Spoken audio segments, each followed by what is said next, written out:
Ya listo, Doc. Ya vamos a continuar donde nos habíamos quedado, en los adenomas productores de ACTH. Estos van a producir a su vez un cuadro que se va a denominar como enfermedad de Cushing. Estos son adenomas hipoficiarios corticotrópicos que van a afectar cerca del 70% de los pacientes que tienen este síndrome de Cushing, pero exclusivamente es de causas endógenas. Entre otras causas endógenas que van a producir esta producción elevada de ACTH, van a estar por alguna causa de un tumor ectópico, por adenomas suprarrenales productores de cortisol, por algún carcinoma suprarrenal o también por una hiperplasia de las glándulas suprarrenales. Estos adenomas productores de ACTH van a comprender del 10 al 15% de todos los tumores hipoficiarios y el cuadro clínico característico que van a producir estos en los pacientes hace que en muchos de los casos el diagnóstico sea de manera oportuna y muchos de estos tumores hipoficiarios productores de esta ACTH sean microadenomas de pequeño tamaño. Sin embargo, también pueden surgir macroadenomas y algunos de estos incluso en algunos casos ser asintomáticos. Esta enfermedad de Cushing tiene una frecuencia de 5 a 10 veces mayor en mujeres que en varones y estos adenomas lo que van a presentar es una secreción irrestricta o podría decirse limitada de ACTH y esto va a actuar en las glándulas suprarrenales, se van a producir más glucocorticoides y esto va a dar lugar a un aumento de cortisol en la sangre, produciendo esta hipercortisolemia característica de esta enfermedad. Entonces, los signos típicos de este exceso crónico de cortisol van a estar, como podemos observar en las imágenes, una piel delgada, la obesidad central, hipertensión, las fases de luna llena que vemos en la imagen del medio, estrías violáceas, que son características de esta enfermedad de Cushing, que vemos en la parte de la derecha. También surgen con facilidad de equimosis, de intolerancia a la glucosa o diabetes mellitus, disfunción gonadal, osteoporosis, debilidad de músculos proximales. También pueden aparecer signos de hiperandrogenismo como acné, hirsutismo y perturbaciones psicológicas como depresión, manías y psicosis. También pueden aparecer manifestaciones hematopoyéticas como leucocitosis, linfopenia o eosinopenia. También estos pacientes pueden presentar una hipersensibilidad tardía o una mayor propensión a sufrir infecciones. Sin embargo, existen ciertos signos que van a indicarnos que este hipercortisolismo es principalmente por esta causa, que va a ser la redistribución central característica de la grasa, la piel delgada con estas estrías, las equimosis de fácil desarrollo y la debilidad de los músculos proximales. En estos pacientes, la causa primaria de muerte van a ser las enfermedades cardiovasculares, sin embargo, también hay una mayor frecuencia de infecciones letales y un mayor riesgo de suicidio. Pásale, por favor. Ya. También tenemos por otro lado los adenomas hipoficiarios no funcionales y productores de gonadotropinas. Estos adenomas hipoficiarios no funcionales van a incluir a aquellos que secretan pocas hormonas hipoficiarias o no las secretan y también aquellos tumores que secretan muy poca hormona como para originar algún signo clínico que sea reconocible. Estos constituyen el tipo más frecuente de adenoma hipoficiario y por lo común estos ya son macroadenomas al momento del diagnóstico, porque los signos clínicos de estos no se van a manifestar hasta que ya se producen efectos notorios de esa masa tumoral por una expansión, más no por la producción de hormonas. Entonces, con base en estos, en varios estudios, muchos de estos adenomas no funcionales clínicamente se originan de células gonadotrópicas y estos adenomas van a producir cantidades de pequeñas de gonadotropinas, por lo general de FSH y también de LH. Pásale, por favor.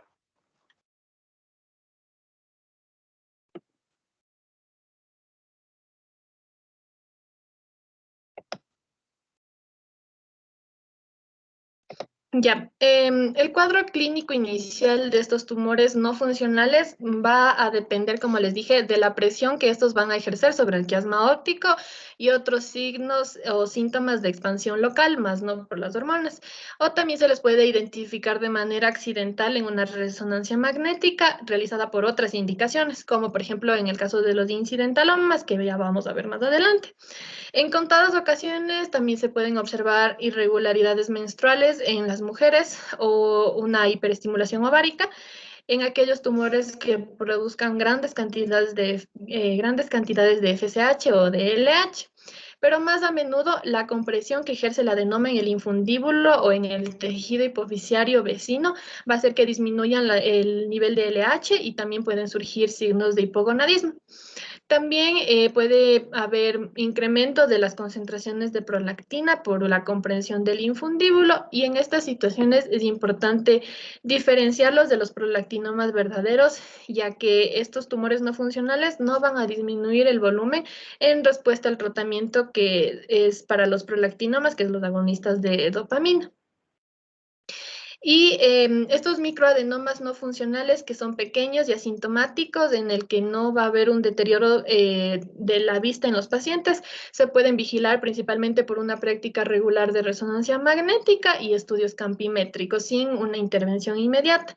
Sin embargo, ya en el caso de que sean macroadenomas, ya está indicada la extirpación por cirugía transesfenoidal para poder disminuir el volumen de este tumor y mitigar efectos a causa de la compresión que causa este. Y en el caso que después de una cirugía transesfenoidal persiste el volumen importante de este tumor, ya está indicada la radioterapia complementaria para poder evitar que exista una recidiva del tumor.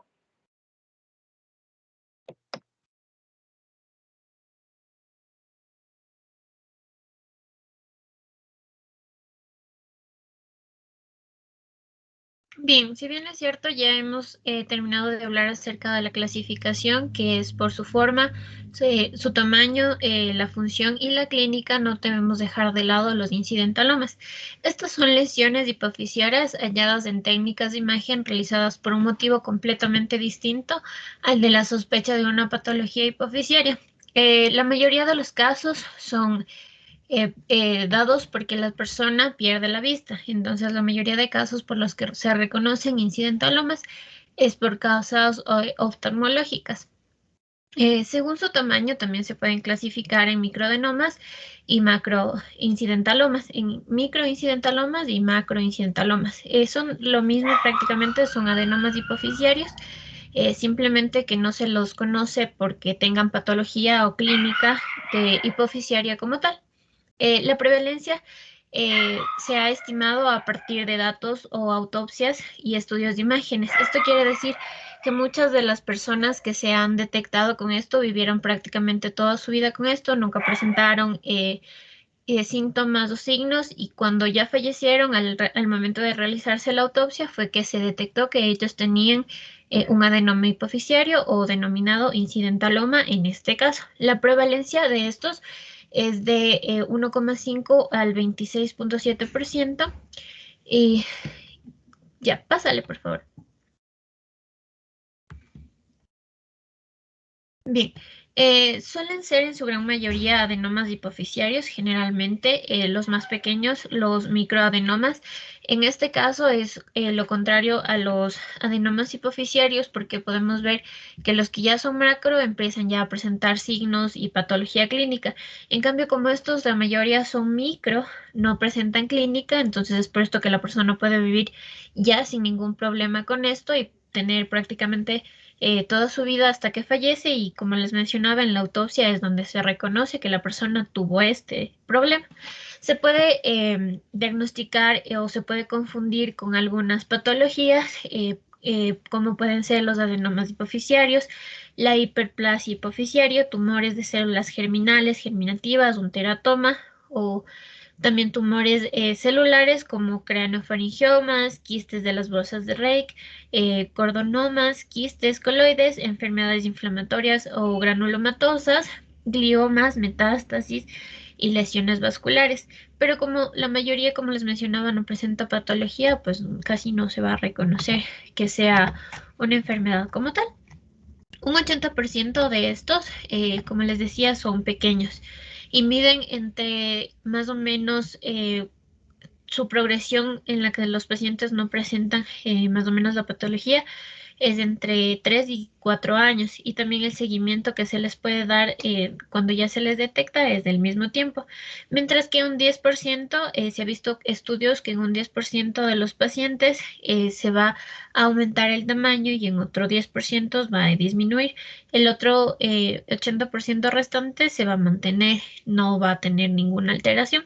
En el caso de los macroincidentalomas, un 63% permanece sin cambios de igual manera, no hacen mayor cambio, no causan ninguna afectación a la persona que está padeciendo esto. Un 24% aumenta su tamaño y un 13% lo va a disminuir. Pásale, por favor.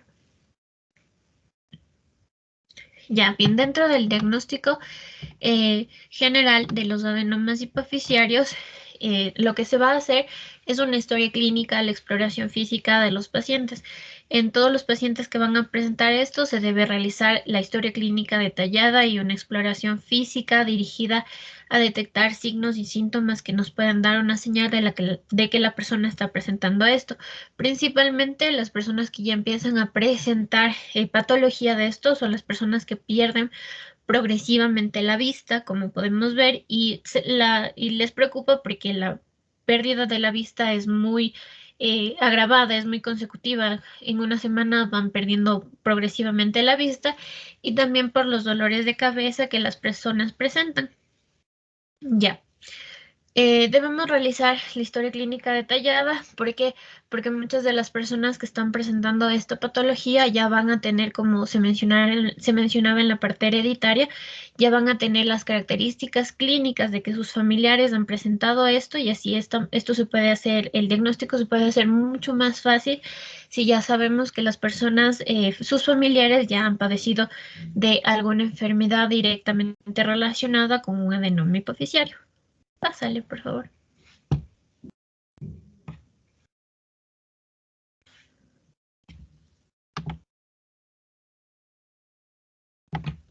Pásale, por favor. Gracias.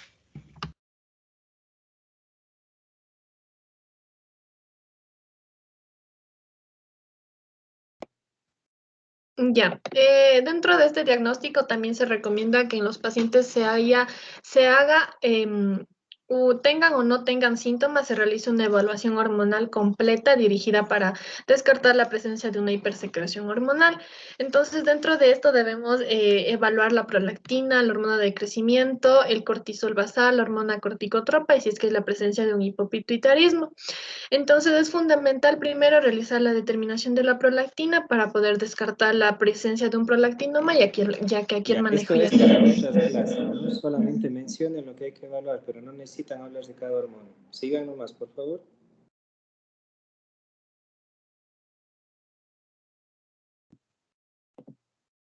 Vayan a la campimetría, que ahí tenían algo interesante.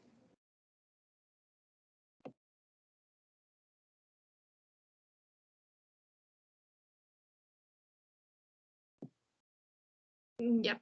En estos pacientes también es necesario evaluar el campo visual, ya sea en pacientes que tengan síntomas visuales principalmente, pero también en aquellos que, a pesar de estar asintomáticos, tengan una lesión que esté comprimiendo o que esté cerca o próxima al quiasma óptico o a los nervios ópticos.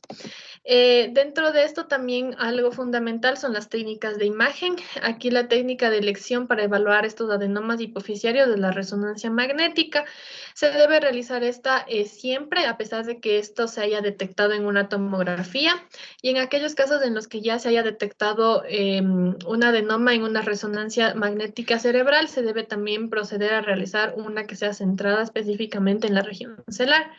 Entonces, los adenomas hipoficiarios van a aparecer hipo o isointensos con respecto al tejido hipoficiario normal en imágenes sin contraste, y en las imágenes que tengan contraste con gadolinium, por lo general son hipointensas. Como podemos observar, la imagen de la mitad es una resonancia magnética de la región celar, un corte coronal con una ponderación en T1, que es de una imagen con administración de contraste intravenoso. Lo que podemos observar con la flecha blanca es una hipointensidad derecha en la región celar, y esto es característico o corresponde a un adenoma hipoficiario.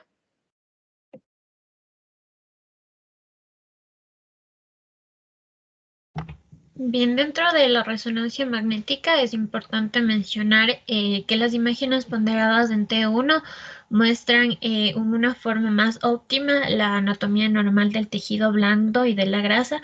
Es por esto que aquí se puede comparar y se puede observar de mejor manera dónde se va a encontrar la lesión. Eh, Podemos ver en la imagen del lado izquierdo, que es una tomografía sagital sin contraste, donde relativamente no se encuentra nada. Y en la imagen que encontramos a la derecha con la letra A, ya vamos a ver una comparación entre los dos de cómo se van a ver la parte anatómica normal, una imagen de resonancia, una resonancia normal y una resonancia que ya va a presentar un adenoma hipofisiario. Las secuencias coronales en T1 suelen ser superficiales para demostrar la presencia de los microadenomas, y dentro de este mismo grupo de los microadenomas se observa como una lesión hipotensa con respecto al tejido hipofisiario normal en las secuencias de T1. Pásale, por favor. Dicho esto, podemos ver algunas imágenes donde nos va a mostrar esta hipotensión en las imágenes. Por ejemplo, en la imagen de la derecha podemos observar una hiperintensidad de señal en la flecha justo donde nos está indicando, a comparación de cómo se veía una imagen completamente normal. En la imagen A y B podemos ver un macroadenoma, cómo se pigmenta de diferente manera, y la composición que nos va a mostrar a comparación de una imagen normal. Pásale, por favor. En esta imagen vamos a encontrar en la parte A un prolactinoma en la parte sagital, justo donde nos está indicando la flecha. De igual manera podemos ver a comparación en cómo se ve la imagen normal a cómo se ven estas imágenes. Y en la imagen B vamos a ver un nódulo hipocactante coronal en T1. Sí podemos observar claramente la diferencia a comparación de la parte anatómica normal que está a su alrededor. Pásale, por favor.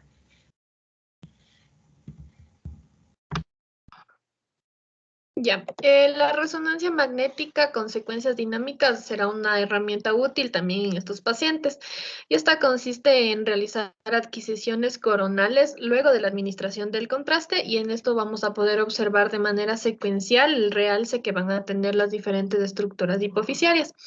Este contraste se va a ir acumulando rápidamente dentro de la hipófisis, y debido a que esta glándula carece de una barrera hematoencefálica, el contraste va a ir acumulándose comenzando en el infundíbulo y luego va a ir extendiéndose de manera centrífuga hacia ambos lóbulos, y esto va a generar este realce intenso y homogéneo de estas estructuras.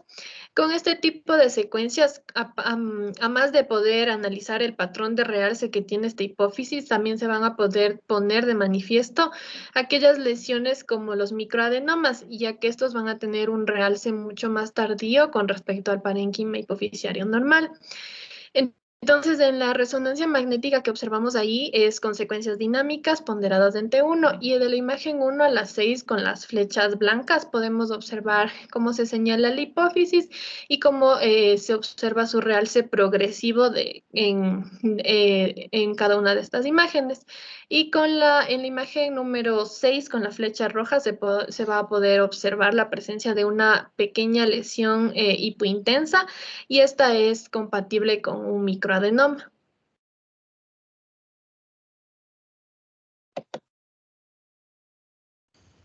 Ya. Continuando, vamos a tener a la resonancia ponderada en T2. Para poder hablar de esto, debemos mencionar que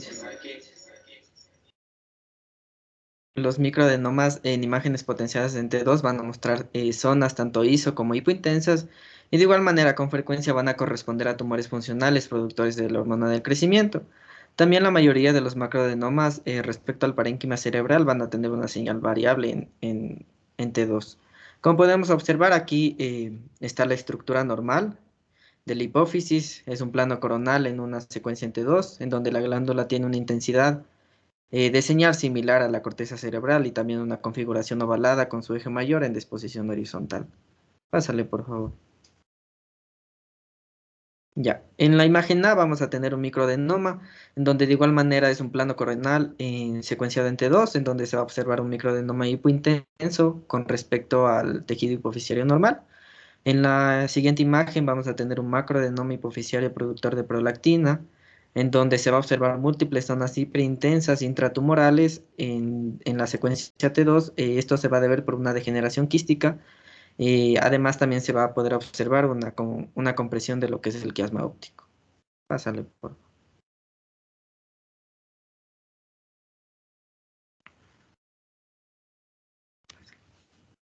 Ya. Aquí vamos a tener un macroadenoma hipoficiario no funcionante, en donde de igual manera debemos mencionar que la extensión supraceleral del adenoma produce la característica figura en 8 o de muñeco de nieve, y esta va a ser relativamente fácil evaluación de la compresión del quiasma óptico en las imágenes potenciadas en T2, debido a la hipointensidad típica de esta estructura. Como podemos observar en la imagen, se observa claramente el signo en 8 o de muñeco de nieve, y este es un plano coronal en una resonancia. Pásale, por favor. Por último, vamos a tener un macroadenoma hipoficiario no funcionante de igual manera, en donde se van a observar un plano coronal en T2 que va a mostrar una lesión típica ya indicada anteriormente en forma de 8 muñeco de nieve, en donde se va a mostrar una señal heterogénea con las zonas hiperintensas por la degeneración quística que existe. Y de igual manera, el tumor va a mostrar una extensión supracelular con una compresión del quiasma óptico, por el cual va a ser fácilmente identificable por su hipointensidad en la secuencia T2, como se observa en la flechita. Pásale, por favor. Ya, bueno, en cuanto al tratamiento de estos adenomas hipoficiarios, en el caso de que se detecte una hipersecreción hormonal, el tratamiento de elección es la cirugía por vía transesfenoidal, excepto en el caso de los prolactinomas, en los que está indicado el tratamiento médico farmacológico con los agonistas dopaminérgicos.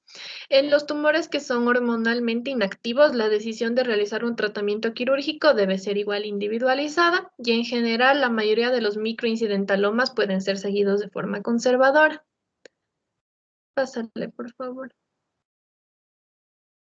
Ya, en los macroadenomas se va a recomendar la cirugía si es que existen alteraciones visuales o en el caso de lesiones colindantes o lesiones que compriman el quiasma o los nervios ópticos, y también en el caso que se produzca una apoplejía hipoficiaria con alguna alteración visual.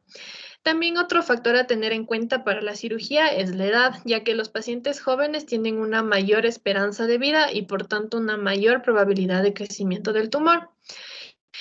También se puede considerar la posibilidad de una cirugía cuando en el seguimiento se detecta un crecimiento significativo de la lesión, sobre todo si es hacia el quiasma, aunque no existe ningún punto de corte específico a partir del cual se recomiende la resección quirúrgica. Otras posibles indicaciones son la pérdida de función endocrina y cefaleas persistentes. Además, en aquellos pacientes en los que se decide no operar, en esto se debe realizar un seguimiento médico. Se va a recomendar realizar una resonancia magnética de hipófisis a los 6 meses en el caso de que sean macroincidentalomas, o al año en el caso de que sea un microincidentaloma, todo esto a partir del momento del diagnóstico. Y si no existen cambios en el tamaño, se debe repetir en 1 a 2 años durante esta resonancia magnética durante los siguientes 3 años, y así posteriormente ir reduciendo la frecuencia de este seguimiento. Del mismo modo, en aquellos pacientes en los que se detecte clínica que pueda ser debida al incidentaloma o ya sea un crecimiento en la resonancia magnética, estas evaluaciones previamente descritas deben ser realizadas con más frecuencia. Y también en el caso de que se detecte una compresión o crecimiento hacia el quiasma o los nervios ópticos, se debe realizar el estudio del campo visual. También en aquellos pacientes que tengan macroincidentaloma se recomienda evaluar la función hipoficiaria a los 6 meses del diagnóstico y luego de forma anual. Y en los microincidentalomas es suficiente realizar una evaluación de forma anual. Gracias, eso sería todo por nuestra exposición.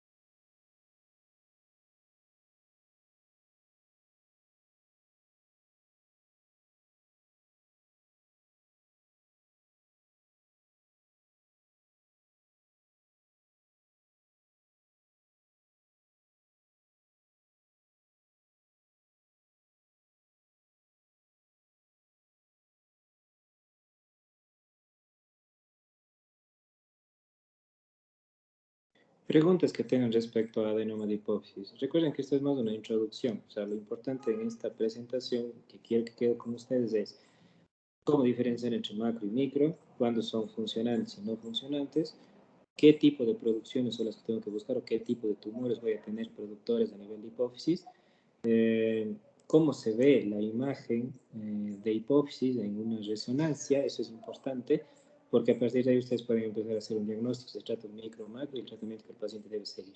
Esos son los conceptos básicos que necesito de esta presentación, porque ya la producción tumoral o las producciones vamos a ver en cada presentación después. Entonces ahí se va a ver qué exámenes hay que pedir y eso, pero de inicio lo que quiero que quede con ustedes es los exámenes de laboratorio, o mejor dicho, qué evaluación hormonal inicial tengo que hacer en general, ¿ya? Pero luego vamos a ir viendo cada uno, cada producción que exista dentro de lo que es hipófisis. ¿Preguntas que tengan, por favor?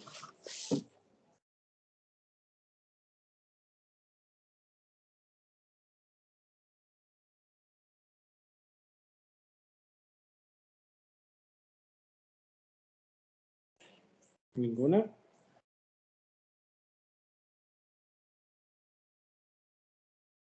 Listo, entonces, vamos a dejar el día de hoy ahí, por favor, y mañana continuamos. Mañana podían hasta las 4:30, creo, ¿no? Sí, Doc, no hay problema. ¿Ya? Listo, entonces. Sí, doctor. Nos vemos el día de mañana. ¿Sí? Doc, una cosita. Queríamos saber si hay la Ya. posibilidad de cambiar la hora del examen porque los compañeros del paralelo 2 no podían en la tarde, entonces queríamos ver si nos puede tomar a la 1 de la tarde. A la 1 está bien. Sí, ya, muchas gracias. Listo. Gracias, doctor. Hasta mañana, hasta luego. Muchas gracias, Doc. Hasta mañana. Gracias, Doc. Hasta mañana.